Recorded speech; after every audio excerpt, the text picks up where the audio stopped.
ఉదాహరణకు నేను ఒక పెద్ద స్టేడియంలో ఉన్నాను. నేను ఎక్కడో ఒక మూలకి స్విచ్ వేయగానే ఆ స్టేడియంలో ఉన్న ఫ్లడ్ లైట్స్ అన్ని కొన్ని క్షణాలు కూడా కాదు, మైక్రో నానో సెకండ్స్లో వెలుగుతాయి. సో కరెంటు ఎంత స్పీడ్తో వెళ్తుంది అంటే అన్ని తీగల్లో ఎలక్ట్రిక్ వైర్స్లో ఎలక్ట్రిసిటీ ఎంత ఫాస్ట్గా వెళ్తుంది. ఎలక్ట్రిసిటీ ఫాస్ట్గా వెళ్తుందా? ఎలక్ట్రిక్ కరెంట్ ఒక తీగలో ఎంత వేగంతో ప్రయాణిస్తుంది.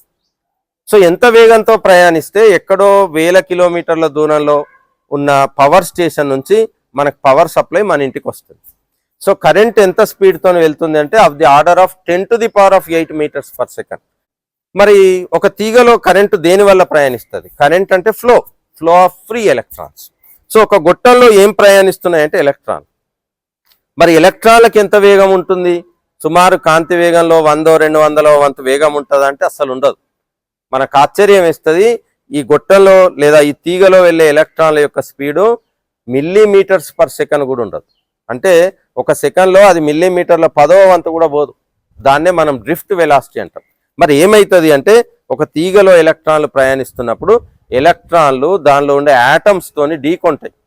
కాబట్టి అది నిజానికి ముందుకు వెళ్ళదు. అంటే ఒక రైల్వే స్టేషన్లో చాలా రద్దీగా ఉన్నప్పుడు నికరంగా ఒక రైల్వే బ్రిడ్జ్ని దాటే వాళ్ళ సంఖ్య చాలా తక్కువ ఉంటుంది. ఎదురెదురుగా వచ్చే వాళ్ళు ఢీకొనొచ్చు, లేదా వాళ్ళకి సైడ్ దొరకకుండా అటు ఇటు వెళ్ళవచ్చు.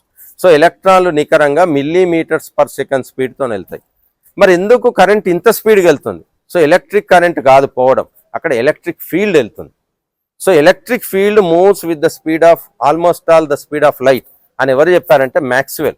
సో ఎలక్ట్రోమాగ్నెటిక్ థియరీ చెప్పేటప్పుడు మ్యాక్స్వెల్స్ ఈక్వేషన్స్ రాసినప్పుడు so electric field moves with the speed of light అని చెప్పాడు మ్యాక్స్వెల్. సో ఏమవుతుంది? ఒక గాజు గొట్టాన్ని తీసుకొని నేను అందులో అన్ని మార్బుల్స్ వేసాను అనుకోండి, అంటే మనం ఆడుకునే గోళీలను వేసాం. ఉదాహరణకి ఇందులో 5 లక్షల గోళీలు వేసాను. ఇది పూర్తిగా నిండుంది. ఇక్కడ ఒక గోటిని నేను ఇటువైపు నుంచి లోనికి దోస్తే ఒక గోటి వెంటనే పడిపోతుంది. అన్ని గోళీలు కదిలే స్పీడు చాలా చాలా తక్కువ, కానీ ఎఫెక్ట్ ఇక్కడ ఒక గోళీ లోపలికి ఏంటంటే ఇక్కడ ఒక గోళీ కింద పడిపోతుంది. అందుకోసమే ఫాస్ట్గా ఎలక్ట్రిక్ ఫీల్డ్ పోతుంది. సో దానివల్ల మనకు ఫాస్ట్గా ఎలక్ట్రిక్ కరెంట్ పోతుంది. కానీ నిజానికి ఎలక్ట్రాన్లు అత్యంత బద్ధకంగా ఒకదానికొకటి ఢీకొంటూ లేదా యాటమ్స్తో ఢీకొంటూ అది చాలా నిదానంగా వెళ్ళే ఎలక్ట్రాన్ల వల్ల మనకు ఇన్ని 100 కిలోమీటర్ల నుంచి మనకి ఎలక్ట్రిక్ కరెంట్ వస్తుంది.